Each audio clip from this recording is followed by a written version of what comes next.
Hi, my name is Ken, and I'm going to show you some of the basics of making Crispy Snoot. You know, the STL style type snoot that you don't see nowhere else.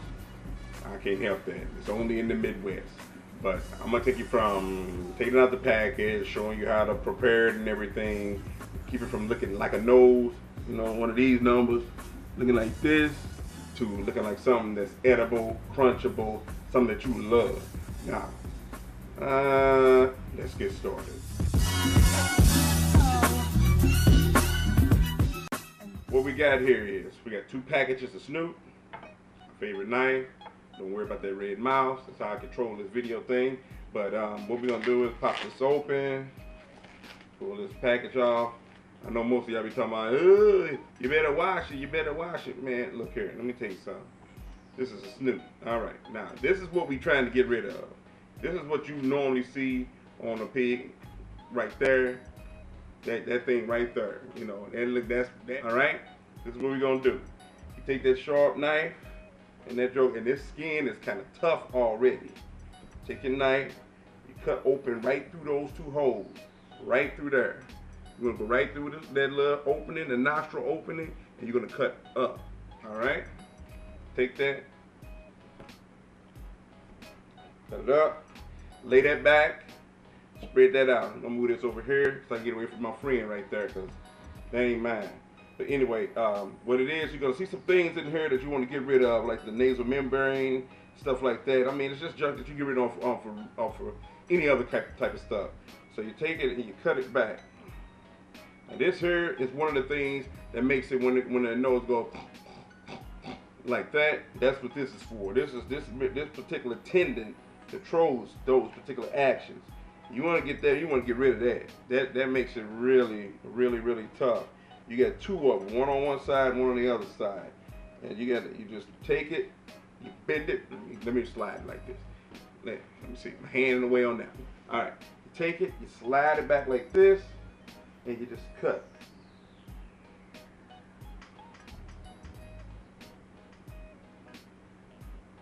And you keep on cutting until it cuts. All right, there we go. I ain't got none of them stories like my girl do on her show, but this is what we're gonna do. We're gonna lay it out, take this knife, and what you're gonna do, you're gonna just scrape some lines into it. Just some lines. Strip it like this. You ain't gonna cut through it, believe me. I don't care how good your knife is. Pig skins are tough, real tough. So all we're gonna do is just stake it, where we're gonna cause little ridges to be put in there. And what that does is, once it starts to cook, and starts to cook all the fat and grease and everything else that's in the nose, out of the nose, it won't start curling up on you like a potato chip. You want it to have the potato chip texture, which will be really crunchy and crispy, but you don't want it to crawl up like this. It will go like this on you. And believe me, let me do this here. Believe me, it's gonna be very hard to eat when it's all balled up like this. So what we want to do is to lay it out and cause it and strip it to keep it from pulling back together. All right. So you strip it that way. You turn it this way. You run it. Then run that knife across it that way too. You make little squares in it. These squares are probably about 3/8 of an inch to 1/4 of an inch. Now you may just score it on the top side of it and everything, but you want to make sure you get it where it's a nice little slit in there. Because if you don't, you'll find out about it once it curl all up on you. Now, this is what it looks like. You see the little squares in there that I chopped in and everything, those squares, that's what you want. That's what you want. Once you got that, everything's good. That one's ready. I wash it after the fact, all right? Because trying to put water all on it and everything only messes up some stuff.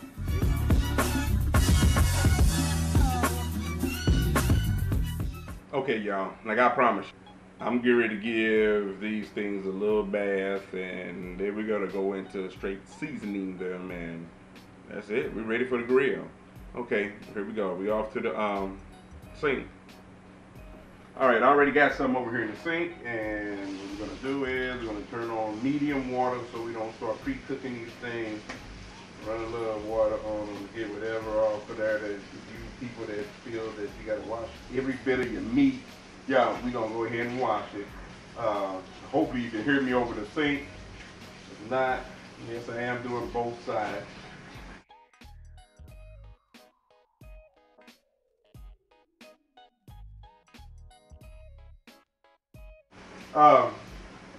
That's that. Because I don't believe in washing meat till you can't taste the flavor of the meat no more.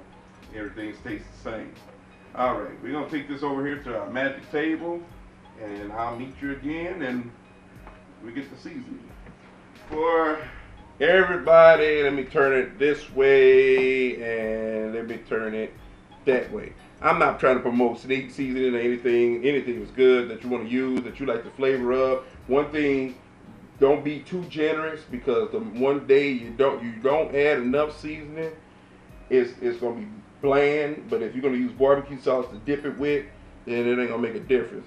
And I only season one side. You know, you should season the other skin side, because that's the first side that's gonna be cooking on there.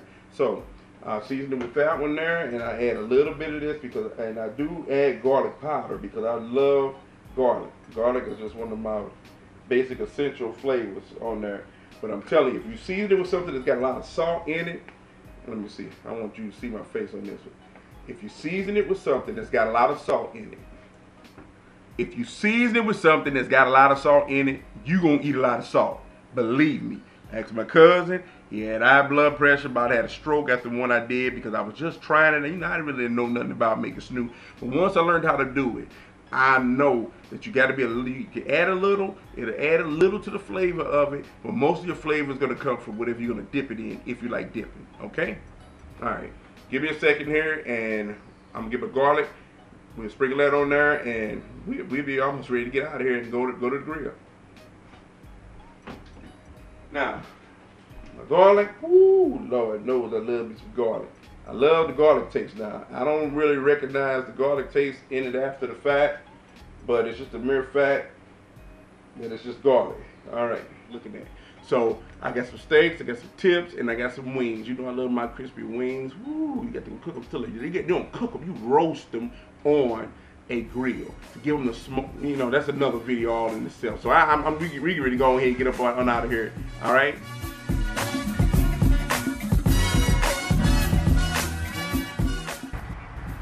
One thing about it, snoots take a lot longer to cook. If you're doing it right, it's gonna take a while to cook. So I mean a while. So if you got some other cooking and all that stuff, you might as well throw it on the grill. Put these on first and just let this thing go. I mean, you're gonna go through some cold, a little cold, but the end result. All right, we're gonna switch over to getting this thing on the actual grill. All right, now what I made is I got this little extra added contraption on the top that I put my stuff on, and what I do is I just lay that stuff out on there like that, like that, and let this stuff do its thing, you know, crisp up, cook up, whatever it does. It does it well. I'm very proud of this grill. That's one thing, if I endorse anything, that's what it would be. It would be this particular manufacturer of this grill, and I ain't gonna lie, I'm gonna go ahead and pick them on out a little something, because they made a damn good grill, a really good grill. And when I say it works, I mean it cooks, it don't burn, it cooks, and it cooks good. I'm just situating this stuff in a manner that I know I can just leave it and it can cook on its own without me playing with it all day long. But one thing about it, it's gonna take a while, and once it gets hot and start doing its thing and stuff, it'll start shrinking in just a little bit, and I don't have to worry about it trying to mess with it no more and stuff. I know it'll like chicken breasts on there, but when it gets done, they're gonna be no chicken breasts. Boy, I'm gonna be dip. And you know, I'm gonna try to get to some of my brothers at work. You know, I'm trying to remember my father, but you know, sometimes it just don't make it. All right, I'm going to go get the rest of my stuff. I got some steaks and all that stuff that I told you about. I'm going to go get them and I'm going to go put them on the grill. So I'll see you all in about a few. Like the little kids say, all right. Now we're going to see for the first look at what these things look like. Bingo. Let me help you. Let me show something right there. Snoots right there. All right, you see how they doing right there? See this? Now they get a little firm and stuff, but I ain't worried about that. Just another look at it, boy. I mean, they doing their thing. Now this is what would happen if you did not do that staking on it. I mean, they will curl on you. See how that one look like it's got a fish tail sticking up on there? That's curling. This one here is trying to do the curl on me. It's trying to do the curly curl on the bar. On the curl. Let me see how my wings doing. They can do a little more. Woo, boy, we back. Check this out. Whew. It's cooking good. It's cooking good. I ain't got my mouse with me, but it's cooking good. Check this out. I'm ready to start flipping them jokers so they can really cook from the inside like it's supposed to. And then when you tap on them, you'll see that they get kind of hard, but they're still real rubbery right now because I'm really not letting that juice fall because I got my other stuff down here and I don't want it to burn. So at this particular point, it's just the snoot on the grill and wings are crisped up. They crispy. And some tips about done. I'll shoot you over to them. See the snoots? They still got a little sponge in them. That's what I'm gonna work all that out. Got a piece over here that's gonna look similar to this one here. You know, I don't see that's a sponge in them. We got about an hour and a half left on them. See? Woo!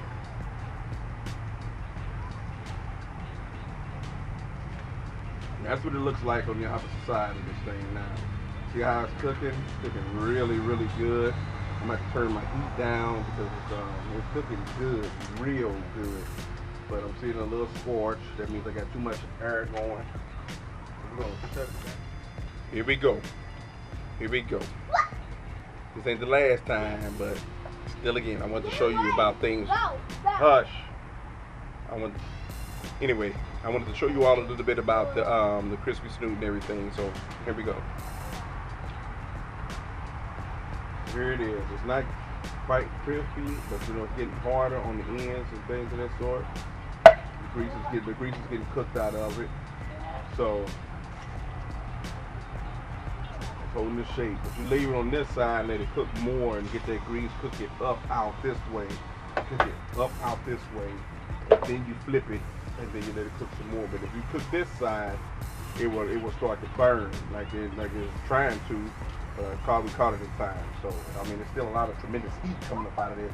But you want it to roast at this point because it's done cooking. You just want to roast the rest of the fat and oil out. You really can't hear that, but it's more like it sounds more like fat. Well, this is about the end of it. It's like 3:30, 3:35. It's been a long voyage. I'm over there killing off a steak that came right off the grill. It was superb. We're gonna take a last look at this, see what it looks like, see how it came out, and what I was talking about being hard in places and not spongy anymore, and you'll know that it's done. Okay, here we go.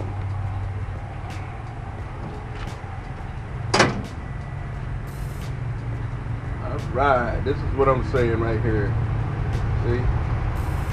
Tap on it, bang, bang. There's a few little places that need to be attended to. You notice how I left it on this side because the grease will pool up in there and it would cook while it's in there. It'll help it cook. It just pours right off of there. Don't worry about all that grease. It'll cook right on now. But so I need to spin this where it's heat at and cook out the rest of this doggone grease.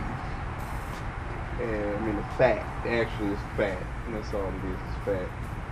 Cook out the rest of it and voila. That'll be our last and final little video. I did tell you I was going to show you how to eat them, but I got a video on how to eat Crispy Snoots anyway. So I'm going to go take care of this right here. See y'all when I see y'all. All right.